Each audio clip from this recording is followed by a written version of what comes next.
이번에는 그 부호가 없는 이진수에 대한 건데요. 부호가 없는 이진수에 대한 건데 마찬가지예요. 마찬가지예요. 지금 같은 경우에는 빼는 수가 더 작기 때문에 자리 올림이 발생할 거고 자리 올림 한 거를 버리고 나머지 수를 하면 된다. 그래서 지금 보면은 저놈의 2의 보수는 1100이니까 그 두 개를 더하면 자리 올림이 발생하고 0111이니까 얘를 버리면 내가 원하는 결과를 얻게 된다. 뭐 그런 개념인 거죠.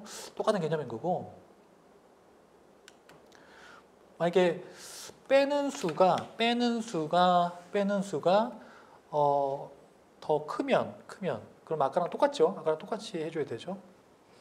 빼는 수가 더 좀 크죠. 그러면은 걔의 2의 보수를 구하면 0110이고 걔를 더하면 1101인데 얘가 음수라는 사실을 알았기 때문에 얘에 다시 2의 보수를 구한 다음에 마이너스를 붙이면 된다 라는 개념인 거죠.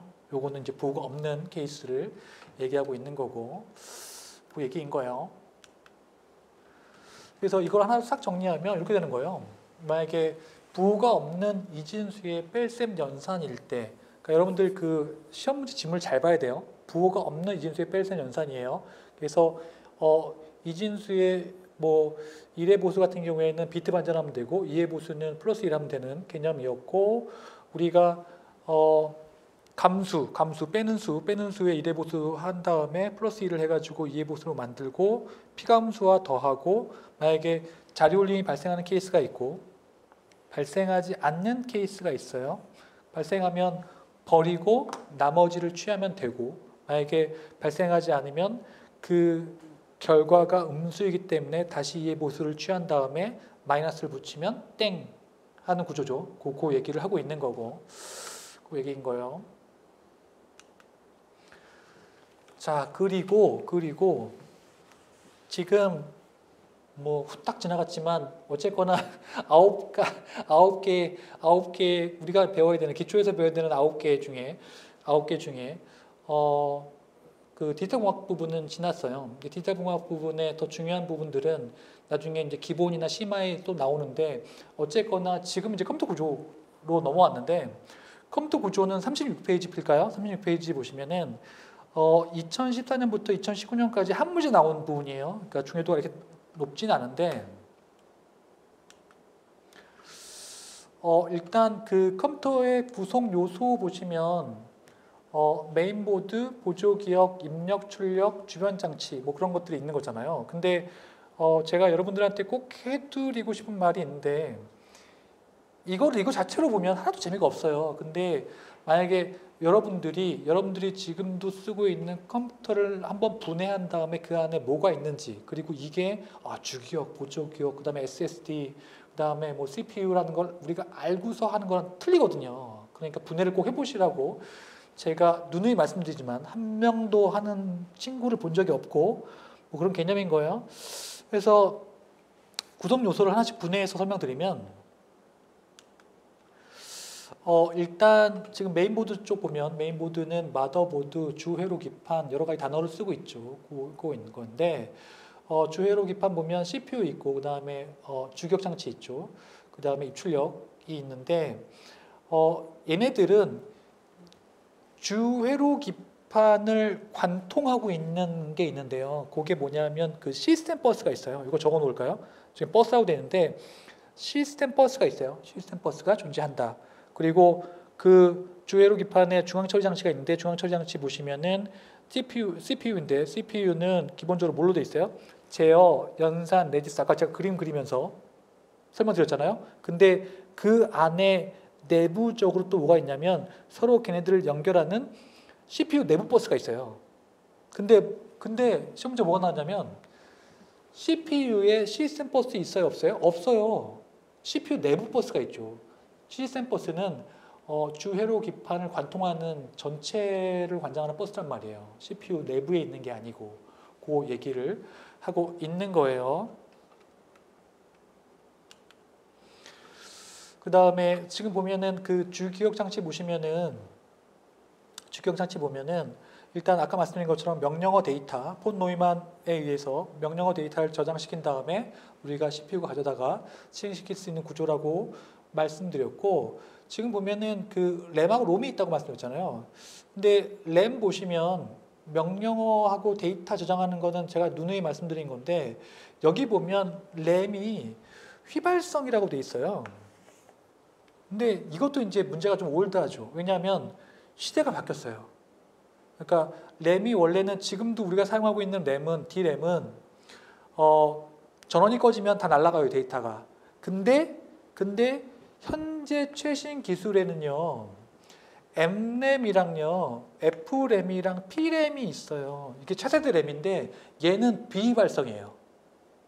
그러니까 제가 자꾸 이렇게 그 문제가 너무 올드하다라고 말씀드린 거는, 아까 말씀드린 것처럼 워드가 64비트로 바뀌었는데 32비트 고집하고 있고, 휘발성이 아닌데 휘발성 고집하고 있고. 근데 이건 어디까지 저의 의견이에요. 저의 의견은 중요하다 중요하지 않다? 중요하지 않아요. 왜냐하면 문제에 나오는 게 중요해요. 문제에 나와서 얘기하고 있는 거. 그래서 휘발성으로 보는 게 맞아요. 그렇지만 지금 현재 기술은 비휘발성이 있다는 거를 말씀드릴 수 있고, 그 다음에 롬은 컴퓨터 내부에서 두 개. 하나는 아까 말씀드린 것처럼 바이오스, 또 하나는 제어 장치. 이 안에 뭐가 있어요? 펌웨어가 들어가 있는 거죠. 그리고 이제 캐시가 있는데요. 캐시는 아까 그 메모리 계층 구조상에서 레지스터 다음에 있는 놈이잖아요. 그죠? 그러니까 레지스터 뒤지고 없으면 이제 캐시로 오는 건데, 캐시 보면 일단 주 기억 장치에서 CPU가 자주 쓰는 명령어하고 데이터를 캐시 메모리에 넣어놔요. 그러니까 캐시는 좀 비싸기 때문에 많이 둘 수가 없어요. 그래서 자주 쓰이는 놈만 넣어 놓을 건데, 도대체 어떤 놈을 넣어 놓을 거냐는 거예요. 그래서 지역성의 원리를 이용해서 집어넣는 건데, 여기 적어 놓을까요? 시간이랑 공간의 지역성을 이용해서 넣어놔요. 그래서 시간은 뭐냐면, 시간은 나중에 또 할 거지만 여기서 간단하게 말씀드릴게요. 시간은 내가 1000번지 데이터를 이용했으면 조만간 1000번지를 사용할 확률이 높다라는 거고, 공간은 내가 1000번지를 사용했으면 조만간 1001번지를 사용할 확률이 굉장히 높다라는 거예요. 이게 왜냐하면은 그 포문 같은 경우에 시언어의 포문 아시죠? 왜냐하면 그 데이터를 계속 똑같이 또 이용하잖아요. 같은 번지에 있는 거를. 그리고 공간 같은 경우에는 1000번지에서 1001번지 뭐냐면 그 프로그램의 순차성. 왜냐하면 프로그램이 이렇게 실행되잖아요. 그러니까 1000번지 실행됐으면 그 다음 번지인 1001번지가 실행될 확률이 굉장히 높죠. 그러니까 이런 데이터들을 내가 캐시에 넣어 놓을 수만 있으면 캐시에서 대부분의 데이터를 가지고 갈 수 있죠. 그 얘기를 하고 있는 거고,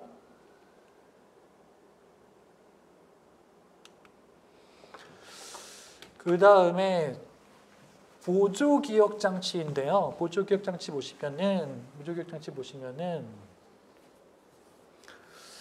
이거는 그 컴퓨터 그 메인보드 쪽이 아니라 이제 외부 쪽에 있는 거죠. 그래서 프로그램이나 데이터 같은 것들이 그 실행 중이지 않은 애들을 모아놓은 건데, 보조기억 장치는 나중에 가상기억 장치랑 맞물려 있어요. 왜냐하면 주기억 장치의 용량이 너무 적기 때문에 보조기억 장치를 내가 쓸 수 있는 것처럼 속이는 거죠. 가상기억 장치를 이용해가지고 그 개념이랑 맞물려 있고요.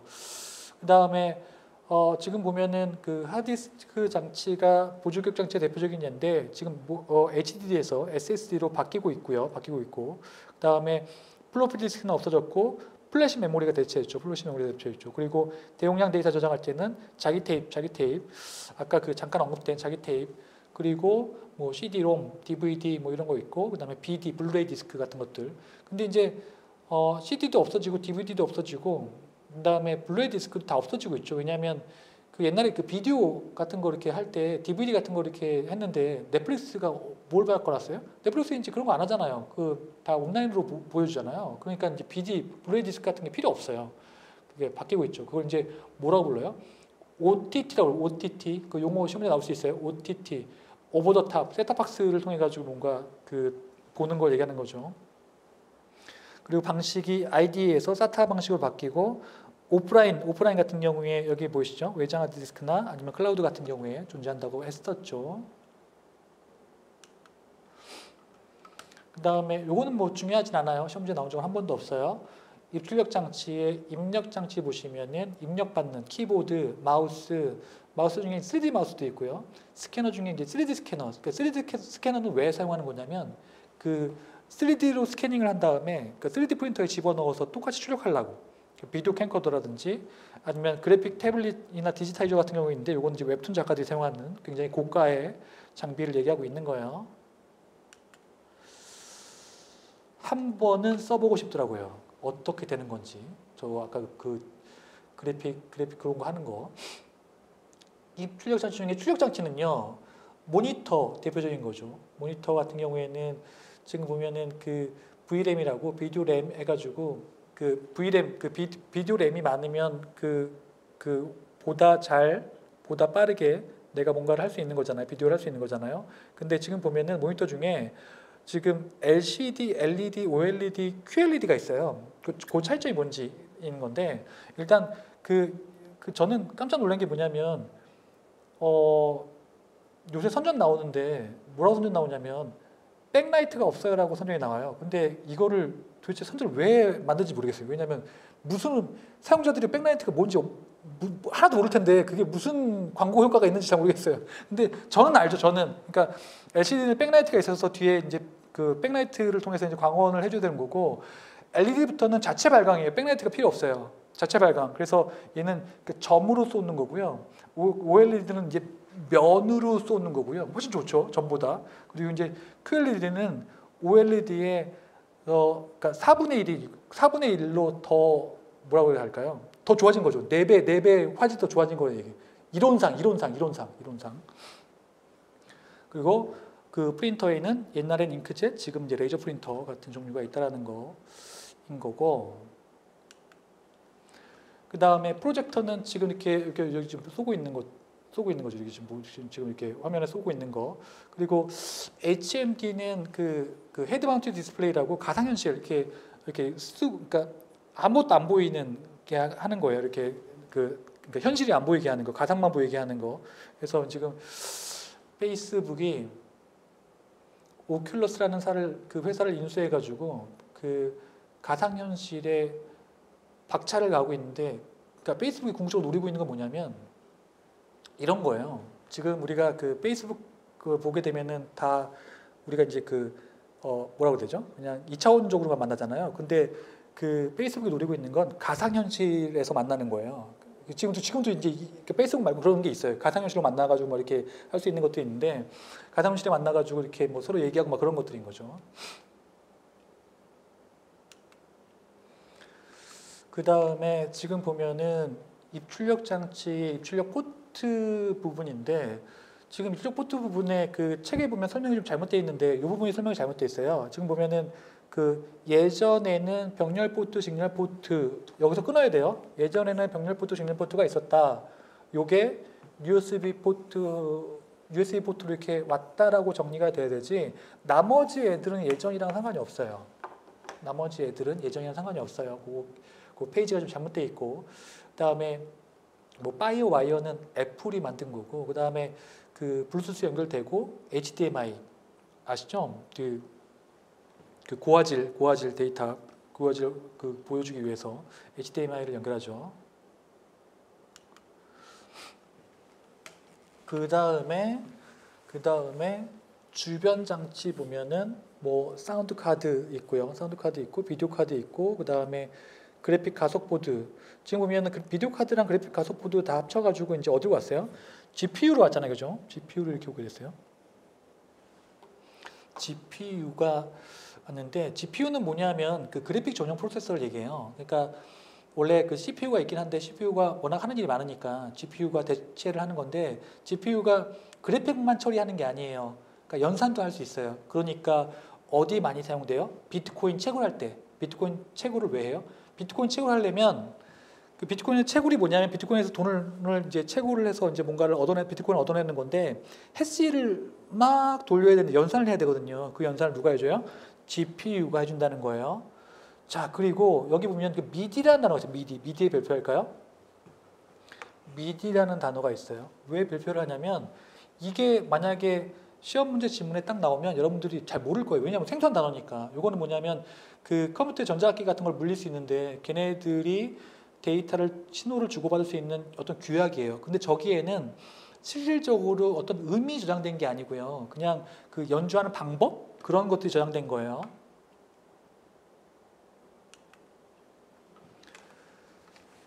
자, 그리고 뭐 통신장치 중에 뭐 랜카드 중에 랜카드를 다른 말로 그 랜카드라고 한다면 여러분들 그 노트북이나 컴퓨터에 랜카드가 물려 있을 텐데 그거를 다른 말로 나중에 네트워크 보안에 사용되는 NIC이라고 불러요. 네트워크 인터페이스 카드. 그러니까 NIC 별표하시고 NIC 같은 얘기예요. 랜카드 NIC 같은 거예요. 그리고 이제 모뎀 시험 문제 지문에 한 번 정도 출제된 건데 모뎀이라 모뎀. 옛날에 이건 뭐냐면 그 전화를 이용해서 인터넷 하려고 할 때 전화 옛날에 그 전화 실제로 전화 디지털 전화가 아니라 아날로그 전화를 이용해서 내가 모뎀을 이용해서 인터넷 하려고 할 때 지금 이제 케이블 모뎀이 있죠. 케이블. 저 같은 경우에는 돈을 아끼기 위해서 케이블 모뎀을 사용하는데 왜냐하면 인터넷이 좀 비싸잖아요. 어쨌거나 그런 얘기가 있는데 지금 보면 컴퓨터 내에 몇 개의 CPU가 존재하는지인 거예요. 잘 보면 아시겠지만 CPU가 굉장히 많아요. 메인 CPU 있죠. GPU 있죠. 그리고 그 다음에 또 IOP 있어요. IOP 입출력 처리용 그 CPU가 있어요. IOP라고. IOP의 별표할까요? 자, 그리고 따끈따끈하게 이번에 그 해양경찰 정보보호 쪽 그 시험 문제예요. 그 시험 문제 뭐가 나왔냐면 2020년도 버전에 뭐가 나왔냐면 CPU와 그 다음에 GPU를 합친 개념의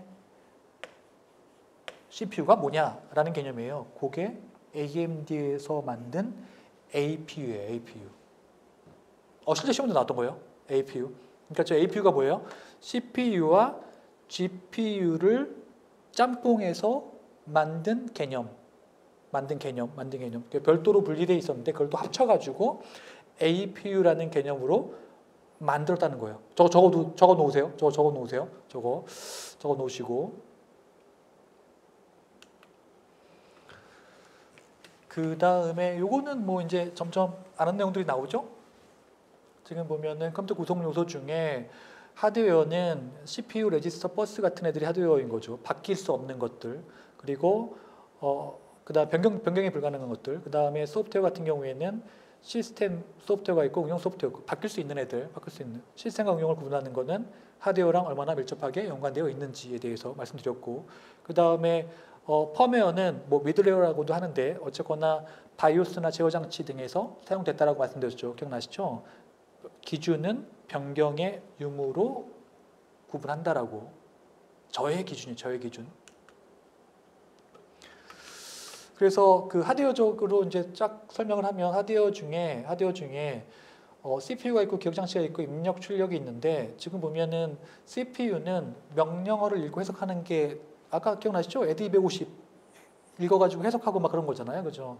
그리고 기억 장치는 해당하는 결과를 저장하고 아까 그 계산 결과 저장하고 그 다음에 입력 장치는 정보를 입력받고 출력 장치는 출력해주는. 근데 이거를 어떤 관점에서 해석하냐면 그 C 프로그램을 짤 때 만약에 내가 C 프로그램을 짠다 라는 관점에서 바라보면 자 입력 장치로부터 입력받죠. 그리고 해당하는 프로그램이 보조기억 장치에 저장되죠. 그리고 실제 실행될 때 주격으로 올라오죠. 그리고 CPU가 가져가서 해석하죠. 그리고 CPU가 이제 출력 장치에 출력을 하죠. 이런 식으로 다 연관되어 있잖아요, 그죠? 그 얘기를 하고 있는 거고 하드웨어가 어떻게 쓰이는지를 보여주고 있는 거고. 자 여기 보면 다시 이제 쪼개는 거예요. 그 밑에 중앙처리 장치를 보면 중앙처리 장치의 구성 보면 자 연산 장치, 레지스터 제어 장치가 존재한다. 아까 제가 그림으로 설명드렸죠. 존재한다. 그리고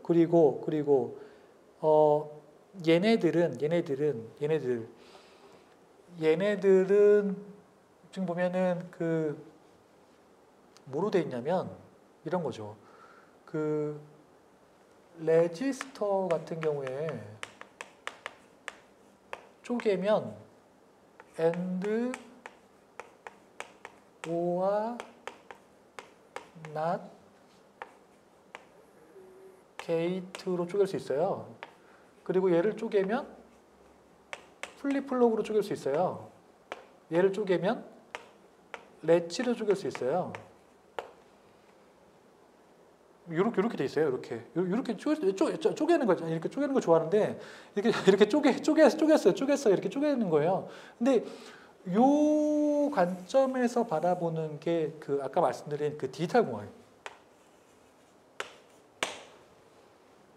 그리고 그냥 그 뭐 CPU나 아니면 그 좀 크게 CPU나 메모리나 입출력 관점에서 바라보는 게 컴퓨터 구조. 그 여타의 책에서는 전자계산기 구조라고 되어 있는데 그거는 이제 그 국가에서 그냥 그렇게 쓰고 있는 단어고요. 사실은 지금 모든 대학에서 다 컴퓨터 구조라고 얘기를 하고 있어요. 컴퓨터 구조라고 할 수 있고.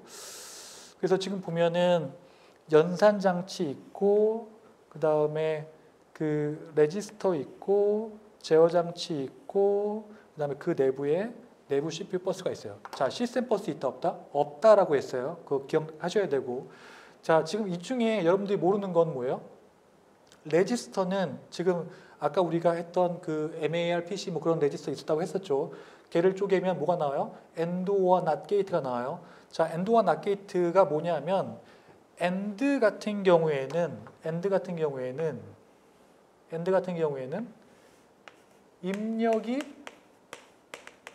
입력이 모두 1일 때 출력이 1인 경우예요. 출력이 1인 경우를 얘기하죠. 이게 AND 게이트.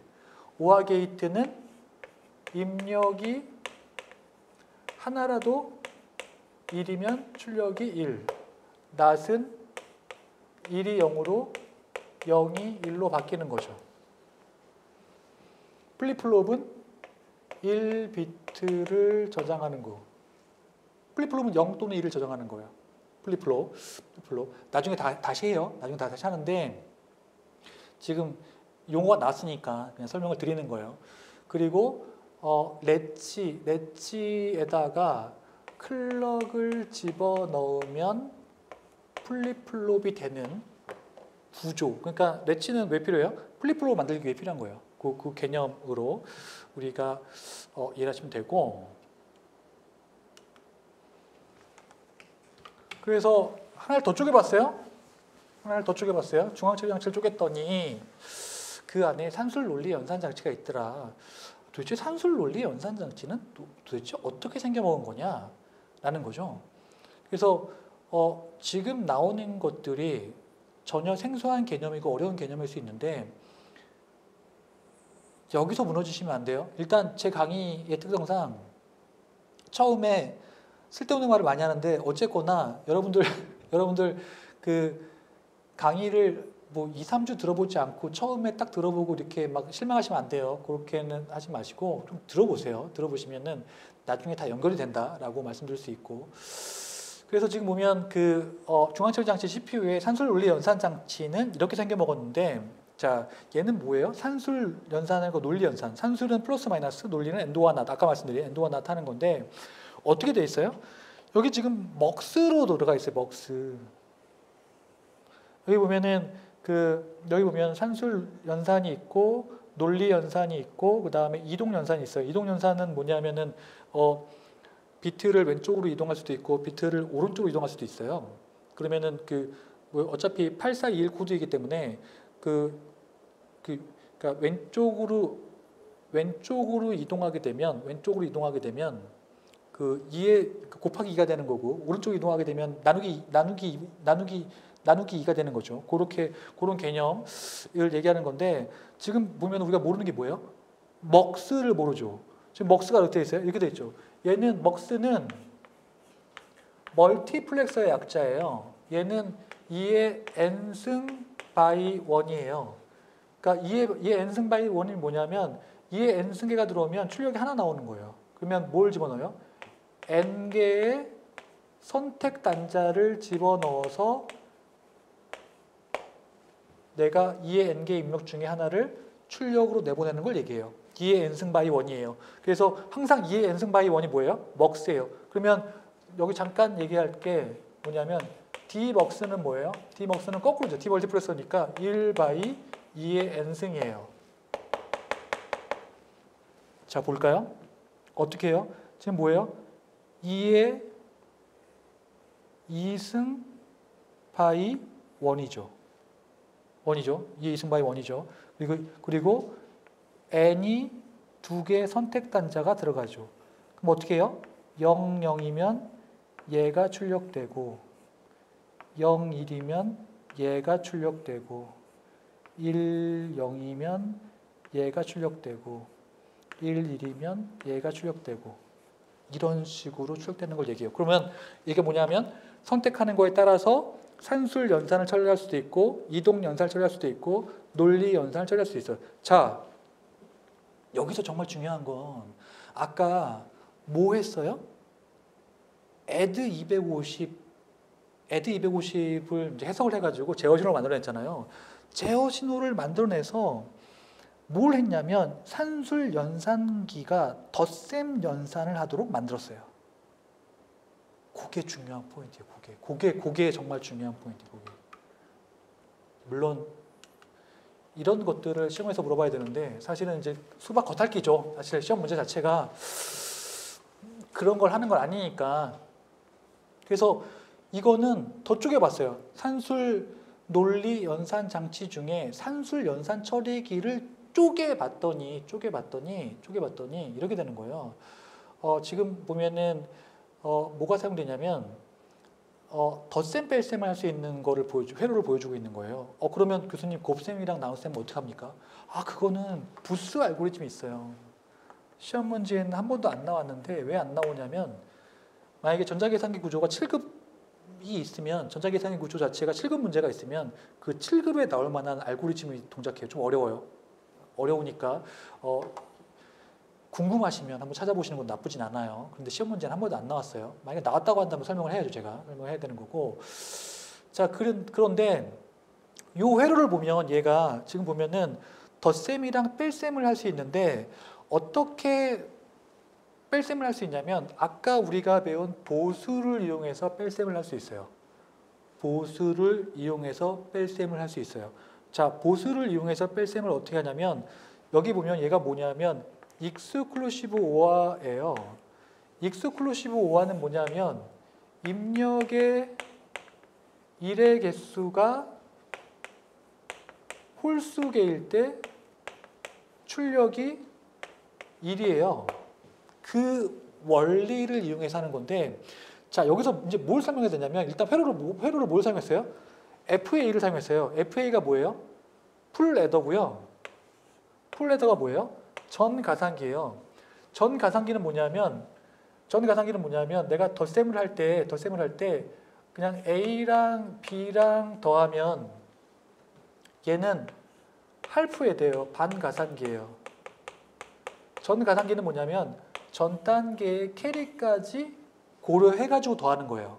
전 단계의 캐리까지 고려를 했는지. 지금 보면 이렇게 캐리가 이렇게 들어오고 있거든요. 전 단계의 캐리가 이렇게 들어오고 있는 거 보여주시죠? 전 단계의 캐리를 고려하면 전 가산기, 덧셈기가 되는 거예요. 그럼 여러분들 이해하셔야죠. 가산기밖에 없는데 뺄셈이 된다고요? 아까 얘기했잖아요. 보수를 이용하면 뺄셈을 할 수 있다고요. 자, 근데 여기서 끝나는 게 아니라 전 가산기는요.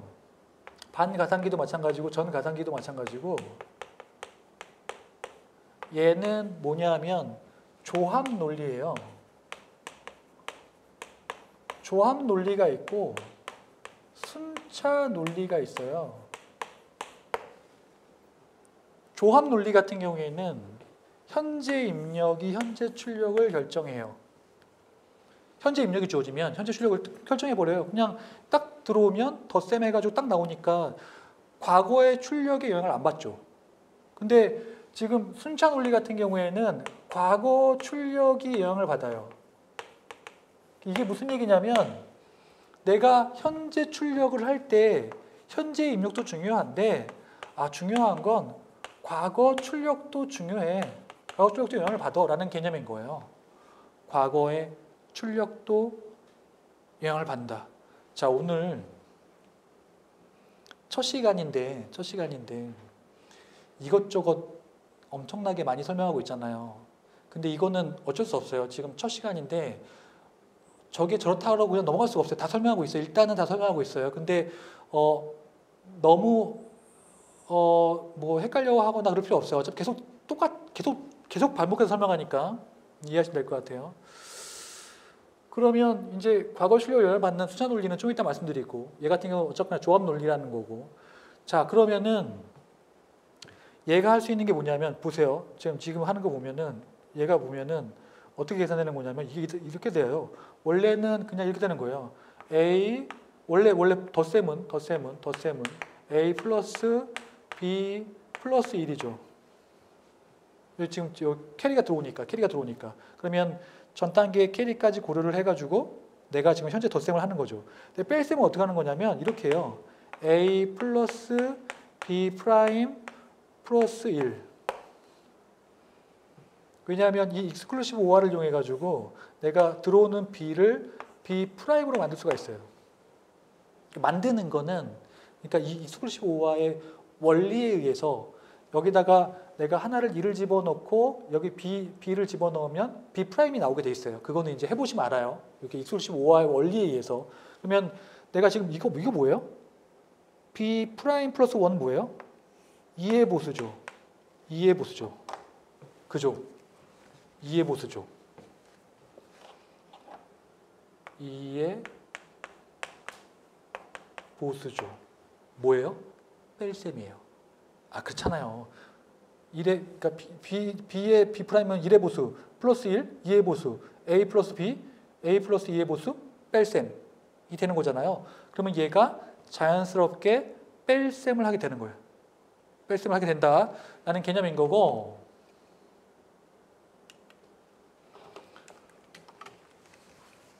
그 다음에 지금 보시면은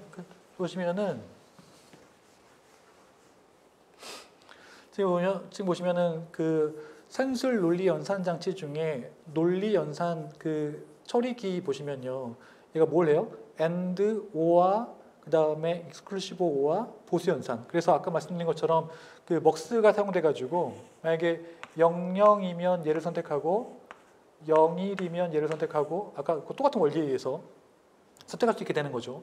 그래서 AND는 아까 말씀드린 것처럼 모든 입력이 1일 때 1이고 하나라도 1이면 1이고 그 다음에 1의 개수가 홀수계일 때 1이고 그 다음에 지금 낫은 1은 0으로 0은 1로 바꿔주는 개념을 얘기하고 있는 거죠. 그 얘기를 하고 있는 거고. 자, 그리고 산술 논리 연산 장치 중에 이동 처리기는 아까 말씀드린 것처럼 양쪽으로 이동하는 거에 따라서 어차피 2의 n승으로 옮겨지고 있는 거니까 왼쪽으로 이동하면 2의 곱하기 2가 되는 거고 오른쪽으로 이동하게 되면 나누기 2가 되는 개념인 거죠. 그래서 실제로 이제 여기 사용되고 있는 거 보면 뭐가 사용됐어요? 일단 그 먹스 2x1 먹스 해가지고 2의 1승 곱하기 1이니까 선택이 1가 돼가지고 0, 2냐에 따라서 얘가 들어가기도 하고 얘가 들어가기도 하는 거잖아요. 그 개념인 건데 여기 들어오는 거는 A0이거나 아니면 A0, 1, 2라고 하면 그러니까 A0가 들어오거나 A2가 들어와서 그러니까 오른쪽에 있는 게 들어오거나 왼쪽에 있는 게 들어오거나 해가지고 이동되는 구조를 보여주고 있는 거죠. 근데 여기에 사용된 것 중에 뭐가 있냐면 그 D 플립플롭이 있어요. D 플립플롭이 있는데 이 D 플립플롭은 여기 보면 플립플롭이 1비트를 저장한다라고 했죠. 그리고 여기에 사용되는 D는 데이터 또는 딜레이 플립플롭이에요. 데이터 또는 딜레이 플립플롭이기 때문에 단순히 데이터를 가지고만 있어요. 1을 갖고 있거나 0을 갖고 있고 그냥 그걸 내보내기만 하는 플립플롭을 D 플립플롭이라고 한다라는 거고, 얘는 조합 논리가 아니에요.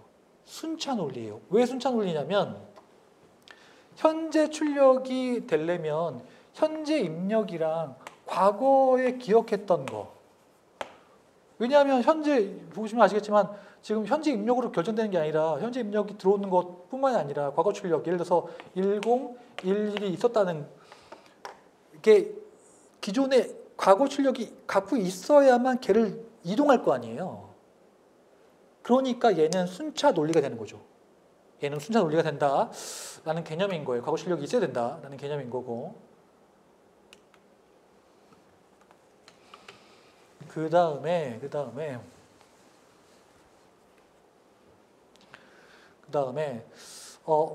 그러니까 중앙처리 장치 중에 레지스터는 뭘로 만들었냐? 레지스터는 일단 데이터를 임시로 저장하는 건데 디플립으로 만들었다. 그리고 얘도 순차 논리다. 그러니까 플립플롭 들어가 있으면 기억하는 장치이기 때문에 순차 논리. 그러니까 순차 논리는 거꾸로 얘기하면 기억 소자가 있다. 대표적으로 플립플롭이랑 연관되어 있는 거죠. 같이 연관되어 있는 거예요. 이렇게 우리가 볼 수가 있다. 그래서 지금 보면은 내가 병렬로 입력하고 병렬로 출력할 수 있게끔 되어 있고, 그 다음에 클럭이 들어가서 아까 기억나시죠? 레치에 클럭을 집어넣어야 플립플롭이 된다라고 말씀드렸잖아요. 그러니까 클럭이 들어가서 그 클럭에 따라서 동작할 수 있게끔. 근데 저 클럭은 뭐냐면 이런 거예요. 나중에 자세히 배울 테지만 클럭이 이렇게 들어가거든요. 클럭이 이렇게 들어가요. 클럭이 이렇게 들어가요. 그래서 여기 보면 이게 이제 라이징 엣지, 상승 엣지, 얘를 폴링 엣지, 하강 엣지인데 여기서 동작하거나 여기서 동작하게끔 해요. 자, 이제 이렇게 질문할 수 있죠. 교수님, 여기는 왜 안 됩니까? 여기는 안 되죠. 왜냐하면 어디에서 내가 동작시키는지 알 수가 없잖아요. 그러니까 실제로 여기하고 여기서만, 그러니까 저 회로를 동작시키기 위해서 클럭을 인가해서 그 상승 엣지나 하강 엣지에서만 동작시킬 수 있게끔 해주는 거를 얘기하는 거고요. 자, 그리고 그림 다시 한번 그려드릴게요. 요거 무조건 외워야 돼요. 무조건 이해하고 외워야 돼요. 자, 지금 보면 레지스터의 종류 중에 PC, IR, MAR, MBR이 있어요. 시험에 정말 잘 나오는 것 중에 하나인데 이것도 마찬가지예요. 자, 지금 보시면은 여기 보면은 이렇게 주기억 장치가 이렇게 있어요. 주기억이 이렇게 있고 여기 이렇게 CPU가 이렇게 있고 똑같은 그림이에요. 제가 아까 말씀드렸죠. 같은 그림 계속 똑같이 그린다고. 여기 보면 PC가 있고 여기 보면 MAR이 있고 여기 보면 MBR이 있고 여기 보면 IR이 있어요. 그리고 똑같이 하면 300번지에 add 250이 있어요. 자, 여기서부터 가는 건데, 자, 300번지에 add 250이라는 명령어를 가지고 오려면 여기에 300 집어넣고 그 다음에 add 250 갖고 오고 add 250 갖고 오면 돼요. 그럼 갖고 오는 거죠. 그럼 내가 여기서부터 이제 그 명령을 처리할 수 있게 되는 개념인데 PC로 시작해서 IR로 끝나요. 자, 지금 보면은 뭐라고 되어 있어요? 프로그램 카운터 뭐라고 되어 있어요? 다음에 실행할 명령어의 주소, 명령어의 별표. 데이터의 주소 아니에요? 명령어의 주소예요. 그러니까 다음에 실행할 명령어의 주소니까 300을 여기에 옮기고 나면요. 얘는 뭘로 바뀌어요? 301번지로 바뀌어요. 다음에 실행할 명령어의 주소. 자, 그리고 IR 뭐라고 되어 있어요? IR은 지금 보면은 그 명령어를 수행하기 위해 일제호 저장 보시면 아시겠지만 여기 명령어를 수행하기 위해서 여기에 들어있는 게 이제 제어 장치를 통해서 해석되거든요. 제어 장치를 통해서 해석이 되기 때문에 IR 레지스터에 명령어가 들어가 있는 거죠. 그래서 여기 보면은 명령어를 별표하시고. 근데 지금 보면 그 그 답이 다 있어요. 왜냐하면 프로그램 카운터는 뭔가 카운트하는 거잖아.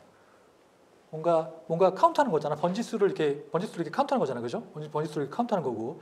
그 다음에 IR 레지스터는 명령어 레지스터잖아. 명령어가 들어가 있는 거죠. 자, 그리고 기억장치 주소 레지스터는 어드레스에 별표하시고, 기억장치 버퍼 레지스터는 버퍼에 별표하시면 돼요. 이렇게. 자, 뭐라고 돼 있어요? 기억장치 주소 레지스터. 다음에 읽기 동작이나 쓰기 동작을 수행할 기억 장소의 주소를 저장. 그러니까 기억 장소의 주소 저장하는 거 맞죠? 300번지를 내가 지금 지정할 거니까 300번지의 기억 장소의 주소를 저장하는 건 맞는데 중요한 거는 뭐다? 읽기 동작. 지금 보면 여기서는 읽기 동작이에요. 쓰기 동작을 발표할까? 쓰기 동작을 하기 위해서도. 그러니까 언제 쓰냐면 아까 기억나시죠? 이거 기억나? AC 플러스 400. 왜냐하면 250번지에 400이 있으니까. 250번지에 400이 있으니까. 그러면 그 뭐 계산 결과가 예를 들어서 AC 레지스터에 원래 뭐 100이 들어가 있다. 그러면 계산 결과가 500이잖아요. 그죠? 그럼 이 500을 다시 주기억 장치에 저장해야 되잖아요. 그죠? 그러니까 그때에도 쓰기 동작을 할 때에도 기억 장소의 주소를 저장할 수 있다라는 게 포인트인 거라고요. 오케이? 자, 기억 버퍼는 어떻게 돼 있어? 버퍼는 뭐라고 돼 있어요? 기억 장소에 저장될, 보세요. 데이터를 임시로 저장하는데 언제? 기억 장치에 저장될.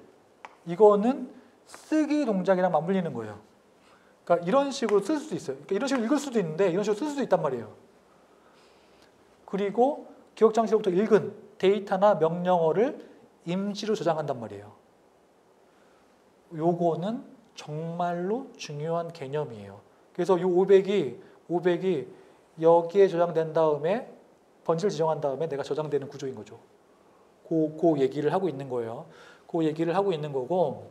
그래서 요게 굉장히 그 간단한 의념인데 요게 쓸 수 있다라는 거, 요거 쓰기 동작 별표하시고요. 저 부분 헷갈리시면 안 돼요. 꼭 기억하셔야 돼요. 그래서 가정을 통해서 우리가 이걸 설명을 했고, 뭐 보면은 입출력 주소 레지스터하고 입출력 버퍼 레지스터 있는데 그런 것도 별로 중요하지 않아요. 그리고 이제 첨언을 하자면 그러니까 이렇게 질문할 수 있어요. 교수님, 얘하고 얘만 있으면 되는 거 아닌가요? 근데 얘가 또 어떤 느낌이 있냐면 그런 느낌이 있어요. 그 버퍼 역할을 한다고 할까? 버퍼 역할은 뭐냐면 완충? 왜냐하면 PC하고 IR만 있으면 주기억이랑 바로 다이렉트로 붙어버리니까 CPU가 워낙 빠르잖아요. 그러니까 그때 MAR하고 MBR이 중간에 붙어가지고 뭔가 속도를 완충해주는 역할을 할 수도 있다라는 거죠. 그래서 이후의 얘기는 우리가 좀만 쉬었다가 하도록 하겠습니다.